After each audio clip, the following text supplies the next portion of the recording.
আজব ঘটনাৰে ভৰপূৰ অসম, অতিকৈ শুৱনি আমাৰে অসমখনি, ফল-মূল জামুকে ভৰা। নহয়, এই পৰিৱৰ্তন হ'ল ফল-মূল নহয়, অতিকে শুৱনি আমাৰ অসমখনি, দালালি দলৰে ভৰা। 4 লাখ টকা এডভান্স বিচাৰি চাকৰি দিব পৰা। চাওকচোন, এই দালালটোৱে 4 লাখ টকা দি কেনেকৈ অসম আৰক্ষীক লজ্জানত কৰিলে।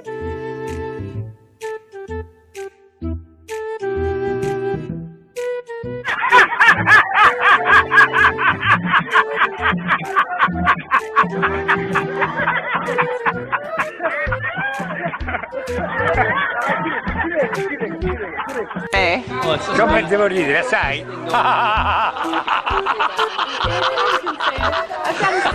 দাদা হেল্ল' এই মই অলপ কিবা ব্যস্ত আছিলো, কিবা ফোন এটা আহিছিলে। এই কি ক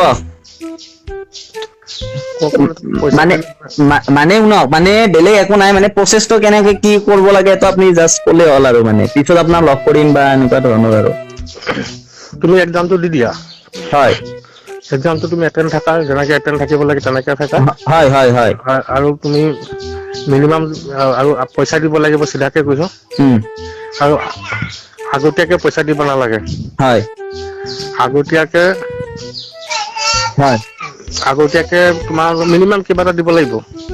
আগতীয়াকে আৰু তুমি যদি এছআই কাৰণে হয় 4 লাখ মান ল'ম। এছআই কাৰণে 4 লাখ। আচ্ছা। আৰু বাকীখিনি পইচা যেতিয়া এপইণ্টমেণ্ট ল'বা, একদম একেলগত গোটেই পইচাটো। তাৰমানে মই এইটো কোৱা নাই যে তুমি মোক 50,000 1 লাখ দিয়া, এইটো মোক কোৱা বিচৰা নাই। হয়, কাৰণ তুমি ইণ্টাৰভিউটো দিবাহে, এতিয়ালৈকেতো দিয়াই নাই। হয় হয়। এতিয়া এটা কথা, মানে পেপাৰ নে ৰানিংটোৰ কথা কৈ আছে আপুনি? কি মানে ৰিটেনটোৰ কথা কৈ আছে নে ফিজিকেলটোৰ কথা কৈ আছে?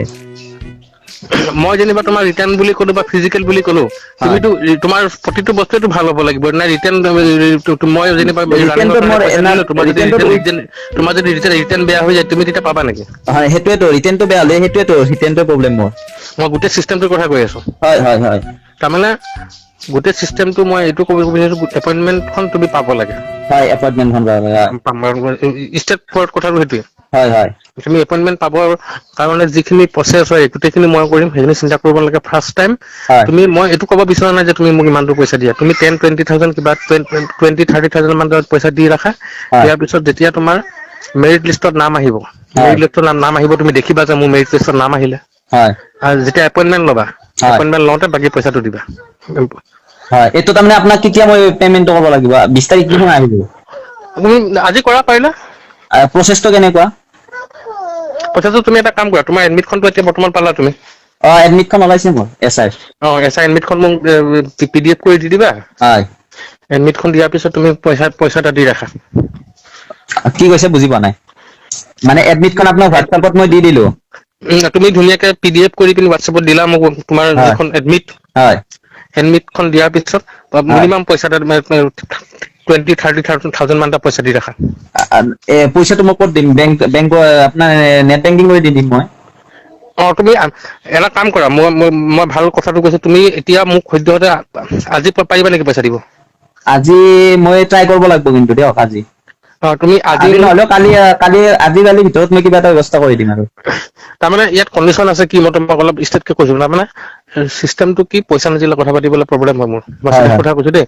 আৰু ষ্টেট কথাটো এনেকুৱা ধৰণৰ, মই পইচা লৈ কাম কৰো। হয়। আৰু মই অকল এজন মানুহ পইচাটো নাখাওঁ। মই অকল তোমাৰ লগত কথাহে পাতিছো।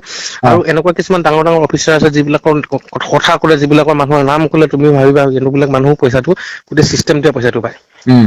অকল পইচাটো যে তুমি মোক দিবা, মই যে তোমাক গোটেই চাকৰিটো দি দিম, পইচাটো লৈ, তেনেকুৱা ধৰণৰ কথা নহয় ইয়াত। অকল এজন মানুহৰ মূৰ খোৱাই দিয়ে গোটেই বস্তুটো নহয় মানে। মইতো সৰু মানুহ, মোতকৈ বহুত ডাঙৰ মানুহ আছে, মই অলপ চিধাকে কৈছো কথাটো। হয় হয় হয়। কথাখিনিয়ে মই পাতিছো তোমাৰ লগত। দাদা এতিয়া গাঁৱলীয়া মানুহ হয় নে নহয়? এতিয়া আমি ক'ৰবাত গৰু চৰু বিকবা লাগব আৰু এইখিনি পইচা দিলে, যাতে আপুনি আৰু কামটো কিবা কৰি দিয়ে আৰু মানে। কথাটো তেনেকুৱা ধৰণৰ নহয়। মই তোমাক এইটো এনেকুৱা বস্তু নহয় যে মই দোকানত বস্তু এটা লৈ পিনি বহি আছো, তুমি কিনিব আহিবা, তেনেকুৱা ধৰণৰ কথা নহয়। এইটো কিছুমান বুজা-বুজি থাকিব লাগিব। তুমি আৰু মোৰ মাজত বুজা-বুজি থাকিব লাগিব। চাকৰিটো খুব দুখীয়া শ্ৰেণীৰ মানুহেতো চাকৰি বিচাৰে। তাৰমানে আমি একদম নিম্ন খাপৰ মানুহ না, আৰু আমাৰ এনেকুৱা চিনাকি-তিনাকিও কোনো নাই। মানে ধৰি লওক মই ইমান দীঘলীয়াকে কথা নাপাতো দেই, কাৰণ কি কাৰণত আমাৰ দীঘলীয়াকে বেছিকে কথা পাতি থাকি একো লাভ নাই, কাৰণ হয়। ফোনত চব কথা পাতিব পৰা নাযায়। হয়। তুমি যেতিয়া মোক মিনিমাম পইচা এটা দি দিবা আৰু তোমাৰ এডমিটখন মোক দি ৰাখিবা, তাৰ পিছত বাকী কথাখিনি পাতিবলৈ সুবিধা পাম। ময়ো তোমাক এতিয়া কোন হয় কোন নহয় মইতো গম পোৱা নাই, তোমাক নাম্বাৰটো বেলেগে দিছে বুলি ক'লা, হয় বা কোন হয় মই তোমাক লগ এতিয়া পোৱা আপোনাৰ নাই। দাদা এটা কথা কৈছো, ৰিটাৰ্ণত কিমান মান পালে ভাল হ'ব লাগিব আৰু মানে ৰিটাৰ্ণটো? মই ইমানখিনি ভিতৰুৱা কথা মই এতিয়া বৰ্তমান ক'ব নোৱাৰো তোমাক দেই, কিন্তু হয় বেয়া পাই লাভ নাই। হয়, তাৰপিছত আপোনাক আৰু 20 তাৰিখৰ পিছত ক'ত লগ পাম আপোনাক? তুমি আহা, ৱেলকাম। মোক ঘৰতো আহা, ঘৰত মানে কি বৰ্তমান কোৱাৰ্টাৰত আহা নে অফিচত আহা, আহিছো অফিচ মানে অফিচ ক'ত আপোনাৰ? বাপৰে, পুলিচৰ হেড অফিচটো মই ক'ব লাগিব নেকি ৰিক্ৰুইটমেণ্টৰ অফিচত? তুমিতো অনলাইন কৰি থৈছা। ৰিক্ৰুইটমেণ্টটো উলুবাৰীত তাৰমানে। উলুবাৰীতো। তাতে আপুনি জব কৰে নেকি? ইয়াত কৰিম। ইছ ৰাম, তাতে আপুনি চৰি জব চৰি কৰে নেকি? নকৰিলে মই কেনেকে তোমাক এইখিনি কথা নাই পাতিব নাই, মই পাৰিম বাৰু। মানে ভাবিছিলো মানে পুলিচৰে মানে বুলি ভাবিছিলো, আমাৰ পুলিচ DGP অফিচত থাকে বুলি ভাবিছিলো একচুৱেলি। মই DGP অফিচত ৰিক্ৰুইটমেণ্টত কৰো। ৰিক্ৰুইটমেণ্ট বৰ্ডত ন? আচ্ছা আচ্ছা, আপুনি এনে কি ৰেংকত আছে এতিয়া? মই ইমানকে এতিয়া তোমাক মই ইমানখিনি নিজৰ ইন্ট্ৰডাকচন দিব প্ৰয়োজন মই বোধ কৰা নাই। তুমি যদি তোমাৰ কিবা ইচ্ছা আছে, হয় তুমি ফিজিকেলি আহিলে হ'ল। মই তোমাকতো ফিজিকেলি মাতিছো। হয় হয়। তুমি মুঠৰ ওপৰত কথাটো এনেকুৱা, তুমি যেতিয়া মোক পইচা কিবা এটা দি দিবা, মই বিশ্বাস কৰিবলৈ ভাল হ'ব। মই ঠিক এইটো আছে কোৱা দিয়ক। তুমি এটা কাম 20,000 মান আজি দি দিয়া, দি হয় দিয়াৰ পিছত এডমিটখন দি দিয়া, মই ছাৰৰ লগত কথাটো পাতি কনফাৰ্ম কৰি থম তেতিয়া। আৰু হ'ব এনে অভিয়াচলি আৰু পোষ্টটো বহুত কম, এতিয়া মানে 60% মান মানুহে পইচা দিয়া হৈ গৈছে অলৰেডি। ঠিক আছে দিয়ক নহ'লে। মই আপোনাক ফোন কৰিম যেতিয়া আপোনাক এডমিটখন দি দিম। আৰু যদি আপোনাৰ পইচা এইটো দিম বুলি হোৱাটছআপ কোৱা মই নম্বৰ একাউণ্ট আছে নেকি নম্বৰটো আপোনাৰ? দিছো তোমাক। আপোনাৰ এইটো হোৱাটছআপ আছেনে? আছে আছে। ঠিক আছে ঠিক আছে। আপুনি মোক এটা মেছেজ কৰি দিবচোন এইটো নাম্বাৰত। তুমি হোৱাটছআপ। দিয়া এইবিলাক মই কৰি থাকিবলৈ নোৱাৰো। তোমাৰ একাউণ্ট নম্বৰটো দিম নেকি কোৱা? একাউণ্ট নম্বৰটো দি দিয়ক আপোনাৰ, বেংক একাউণ্ট নম্বৰটো দি দিয়ক আপোনাৰ। আজি দিবা নে পইচা কেতিয়া দিবা? মই আজি তাকেতো কৈছো আপোনাক, আজি যদি পাৰো মই আজি দি দিম, বা কালি দিম। আপুনি বেংকৰ একাউণ্ট নম্বৰটো দি দিয়ক, মই যেনেকে নহয় তেনেকে আপোনাক কিবা কৰি মেনেজ কৰি দি দিম আপোনাৰ একাউণ্টত। আজি দিবা নে কালি দিবা এইটো কোৱা? মই আজিয়ে দি দিম দিয়ক, আজি ৰাতিৰ ভিতৰত আপুনি পাই যাব আৰু। কিমান মান দিবা? এই বেছিতো আপোনাৰ আজি 20 মান দি দিম নেকি দাদা? 20,000 মান। 20 মানে দিয়া, আৰু পিছত দিব নালাগে। পিছত একদম এপইন্টমেন্ট হয়। এটা কাম কৰিবা, আজি পইচাটো 20টো দি 20 তাৰিখে এক্জামটো দি হয় তুমি এদিন মোৰ ওচৰত আহি যাব লাগিব। ঠিক আছে হ'ব।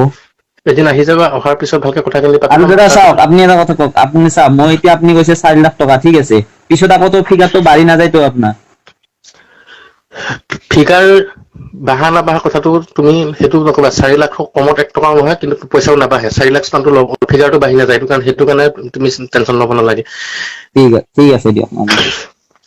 দিয়ক আপোনাৰ একাউণ্ট নম্বৰটো মোক হোৱাটছআপত দি থৈ দিব। তুমি হোৱাটছআপত এতিয়া মোক মেছেজ কৰি দিয়াচোন।